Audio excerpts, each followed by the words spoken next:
Bismillahirrahmanirrahim. Assalamualaikum warahmatullahi wabarakatuh. Puji syukur marilah kita panjatkan kepada Tuhan Yang Maha Esa.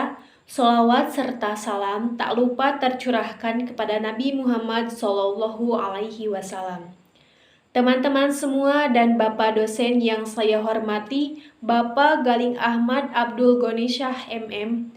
Semoga kita semua berada dalam keadaan sehat walafiat dan jangan lupa untuk selalu bahagia. Izinkan saya, Silviani, selaku moderator dari kelompok 6 untuk memandu jalannya presentasi kali ini. Kelompok 6 terdiri dari 4 orang. Pertama, ada saya sendiri, Silviani. Yang kedua ada Randi Aryadira. Yang ketiga ada Rizky Khairul Ajwar. Yang keempat ada Hani Lestari.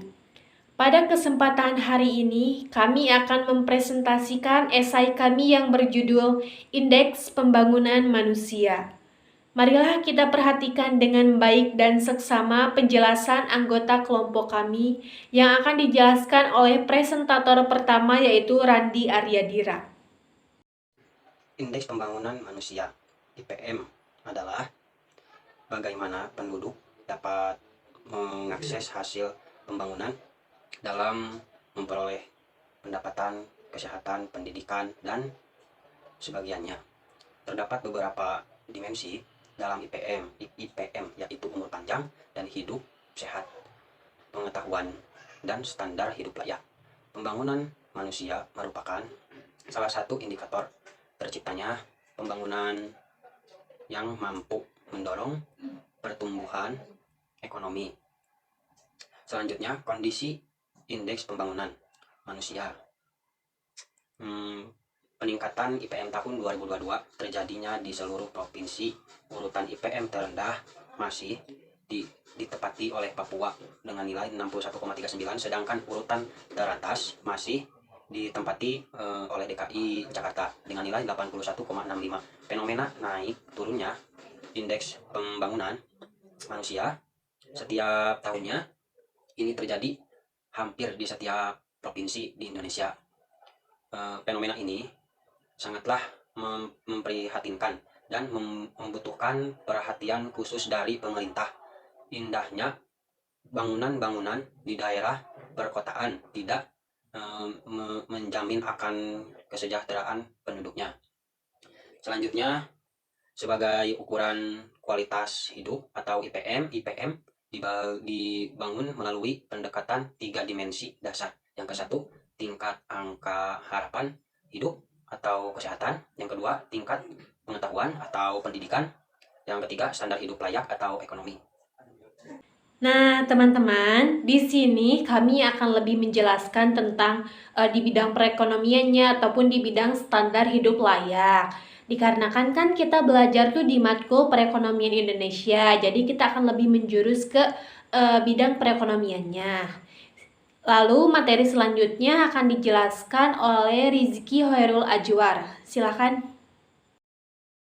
Di sini saya akan menjelaskan tentang mengapa pertumbuhan ekonomi berpengaruh terhadap pembangunan manusia. Adanya perubahan peningkatan IPM itu salah satunya disebabkan oleh pertumbuhan ekonomi yang merupakan salah satu ukuran dalam melihat hasil pembangunan yang telah dilaksanakan, khususnya di dalam bidang ekonomi. Pertumbuhan tersebut merupakan agregat dari pertumbuhannya di setiap sektor ekonomi. Pertumbuhan yang positif menunjukkan adanya peningkatan perekonomian. Sebaliknya, apabila negatif menunjukkan terjadinya penurunan, indikator ini sangat dibutuhkan untuk mengetahui sejauh mana keberhasilan pembangunan. Pertumbuhan ekonomi menumbuhkan kesempatan kerja yang menjadi jembatan yang menghubungkan pembangunan manusia dengan pembangunan ekonomi. Secara singkat, dapat dikatakan bahwa pembangunan manusia mencakup sisi produksi maupun distribusi dari berbagai komoditi dan pemanfaatan kemampuan manusia. Pembangunan ekonomi secara nyata dapat meningkatkan pendapatan penduduk. Pembangunan bidang kesejahteraan rakyat telah meningkatkan kapasitas fisik dan kapasitas intelektual produk. Besarnya alokasi anggaran untuk pembangunan di bidang kesejahteraan rakyat menunjukkan komitmen pemerintah bagi upaya pembangunan manusia. Faktor-faktor yang mempengaruhi pertumbuhan perekonomian di Indonesia secara umum. Yang pertama, faktor produksi. Tenaga kerja atau pekerja adalah faktor produksi yang paling penting. Manfaat dari tenaga kerja adalah dapat menghasilkan produk atau jasa yang dibutuhkan oleh masyarakat. Tenaga kerja yang terampil dan berpendidikan tinggi juga dapat meningkatkan efisien produk dan kualitas produk. Yang kedua, faktor investasi. Investasi berpengaruh secara tidak langsung terhadap kesempatan kerja melalui pertumbuhan ekonomi dengan nilai menunjukkan pengaruhnya adalah positif. Artinya, investasi yang meningkat akan berdampak terhadap terbukanya lapangan kerja baru yang jalan dengan meningkatnya pertumbuhan ekonomi yang tinggi. Yang ketiga yaitu perdagangan luar negeri. Perdagangan luar negeri Indonesia yang diuji antara lain yaitu nilai tukar, tingkat inflasi, efektivitas pemerintah, dan keterbukaan perdagangan. Yang keempat yaitu kebijakan moneter dan kebijakan fiskal. Kebijakan moneter melibatkan instrumen seperti tingkat suku bunga, cadangan wajib bank, operasi pasar terbuka, dan intervensi mata uang. Sedangkan kebijakan fiskal mencakup pengaturan anggaran belanja pemerintah, perubahan tarif pajak, dan program subsidi. Yang keenam yaitu keuangan negara. Faktor keuangan negara jelas menjadi hal paling penting, terlebih ketika cakupannya besar seperti Indonesia. Apabila keuangannya tidak kuat dan stabil, upaya meningkatkan perekonomian bangsa tidak akan berjalan baik. Ya, lanjut ke materi selanjutnya yang akan dijelaskan oleh Hani Lestari. Masalah ketidakmerataan pendapatan. Pemerataan pendapatan bukan berarti semua pendapatan masyarakat itu harus sama, tetapi pemerataan pendapatan supaya keadaan ekonomi masyarakat itu semakin membaik, bukan semakin terpuruk. Pemerataan pendapatan juga bertujuan untuk membantu perekonomian masyarakat yang rendah agar tidak terpojok. Hal ini untuk menghindari adanya anggapan bahwa yang kaya makin kaya dan yang miskin makin miskin. Selain itu juga ketidakmerataan pendapatan terjadi karena pembangunan di Indonesia hanya terfokus pada kota-kota besar. Hal ini perlu perhatian khususnya dari pemerintah dan dukungan dari masyarakat untuk membantu permasalahan tersebut. Faktor-faktor utama penyebab terjadinya ketidakmerataan pendapatan di Indonesia. Yang pertama yaitu perbedaan konsentrasi kegiatan ekonomi antar daerah. Hal ini cenderung mendorong meningkatnya ketimpangan pembangunan antar daerah. Kemudian yang kedua yaitu kurangnya alokasi investasi antar daerah. Hal ini membuat pertumbuhan ekonomi wilayah tersebut atau daerah tersebut menjadi rendah. Kemudian yang ketiga yaitu faktor produksi tiap daerah masih rendah, seperti kurangnya tingkat mobilitas faktor produksi seperti tenaga kerja dan modal. Hal ini mendorong terjadinya ketimpangan ekonomi regional. Kemudian yang keempat yaitu perbedaan sumber daya alam tiap daerah. Hal artinya perbedaan tersebut dapat mendorong timbulnya ketimpangan antar daerah. Misalnya daerah yang kaya akan sumber daya alam mampu meningkatkan ekonominya.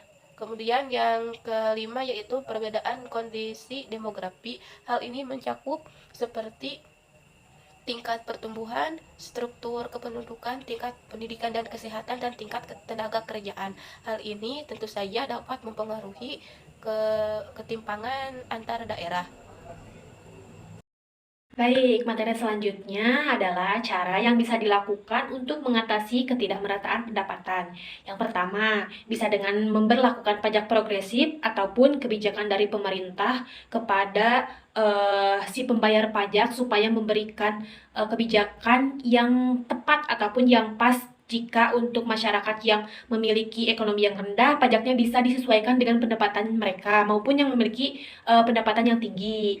Nah, yang kedua, melakukan investasi di bidang pendidikan dan kesehatan. Jadi dengan masyarakat melakukan investasi di bidang pendidikan dan kesehatan, jadi itu akan lebih merata.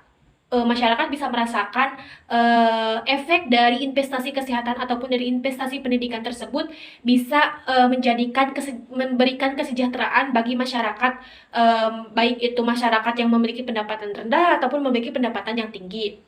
Lalu yang ketiga, penyaluran bantuan sosial yang tepat sasaran. Jadi jika bantuan sosial dari pemerintah itu bisa tepat sasaran ataupun tepat kepada orang yang berhak untuk menerimanya, itu akan membantu si penerima bantuan supaya bisa bantu perekonomiannya ataupun bisa membantu dalam melengkapi apa yang mereka butuhkan. Nah, lalu yang keempat adalah meningkatkan kinerja UMKM. Jadi dengan adanya peningkatan di UMKM itu akan memberikan dampak yang positif kepada masyarakat, bisa untuk masyarakat tuh bisa bergabung ke UMKM ataupun si UMKM-nya pun bisa mendapatkan dukungan dari pemerintah supaya mereka bisa melakukan ataupun melaksanakan kegiatan perekonomiannya itu lebih menyeluruh ataupun lebih berkembang lagi. Lalu yang kelima ada menerapkan pembangunan di seluruh daerah. Jadi dengan adanya penerapan ini semua daerah bisa merasakan pembangunan yang dilakukan oleh pemerintah. Jadi semua mau masyarakat di daerah terpencil, mau masyarakat di daerah perkotaan, jadi itu bisa merasakan. Tapi kan sekarang tuh pembangunan banyaknya dilakukan tuh di kota-kota besar. Tapi kan sekarang itu lagi dibangun IKN ya. Jadi alokasi dana tuh lebih terfokus ke pembangunan IKN. Jadi ada masyarakat daerah terpencil yang kurang gitu perhatian dari pemerintahnya. Jadi dengan adanya diterapkan pembangunan di seluruh daerah itu, jadi akan lebih merata gitu pembangunannya, tidak hanya di daerah perkotaan saja, tapi daerah terpencil ataupun daerah terkecil juga bisa merasakan pembangunan ataupun peningkatan infrastruktur yang ada di daerahnya masing-masing. Nah, teman-teman, untuk materi manfaat pemerataan pendapatan itu masih dijelaskan sama saya ya.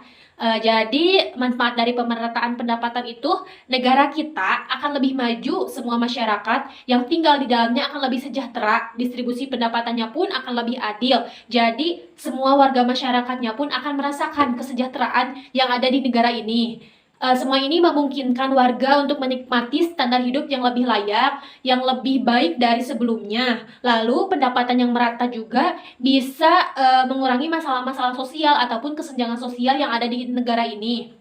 Jika dilihat dari segi perekonomian, dengan adanya pemerataan pendapatan ini akan memicu pertumbuhan ekonomi yang positif, sebab semua kalangan bisa merasakan ataupun bisa lebih banyak mendapatkan pendapatan yang mereka miliki, dan mereka juga akan mendapatkan perekonomian yang lebih baik. Maka jika masyarakat mendapatkan perekonomian yang lebih baik, maka pertumbuhan perekonomian negara juga akan ikut membaik ataupun akan lebih baik dari sebelumnya. Nah, jadi kesimpulan dari materi kami kali ini adalah ketidakmerataan pendapatan terjadi karena sebagian besar pembangunan Indonesia itu hanya terkonsentrasi di kota-kota besar saja. Supaya pendapatan masyarakat merata, perlu adanya perhatian dari pemerintah yang harus didukung oleh masyarakatnya guna untuk mendapatkan pelayanan dengan kualitas publik yang baik, meningkatkan kualitas sumber daya manusia, meningkatkan kualitas sumber daya alam, supaya dapat mengatasi ketidakmerataan pendapatan di seluruh masyarakat. Lalu penerapan pajak juga bagi masyarakat itu harus disesuaikan dengan pendapatan yang diterima oleh masyarakat tersebut. Jadi tidak ada kata-kata bahwa si kaya semakin kaya dan si miskin semakin miskin. Nah, mungkin segitu saja materi dari kelompok kami. Mohon maaf bila ada kesalahan ataupun kekurangan. Jika ada koreksi ataupun argumen dari teman-teman, bisa ditulis di kolom komentar ya. Sekian dari kami. Wassalamualaikum warahmatullahi wabarakatuh.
Sekian dari kami. Wassalamualaikum warahmatullahi wabarakatuh.